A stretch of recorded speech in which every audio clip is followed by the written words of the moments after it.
9 iyul Tiflisdə 52 kilo çəki dərəcəsində Məhəmməd Əli Yırtıcı Qasımzadə Rumıniyalı Daniel Girlianla qarşılaşdı.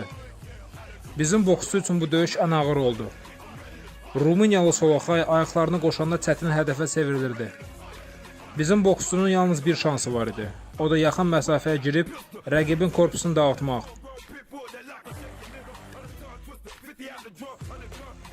Amma Girliano diqqətli və çox dəqiq idi.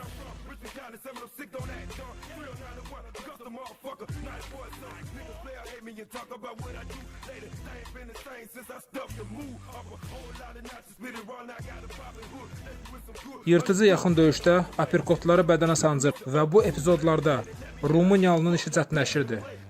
Nəticədə ağır və rəqabətli döyüşdə Məhəmməd Əli Qasımzadə hakimlərin yekdilli qərarı ilə qələbə qazanır.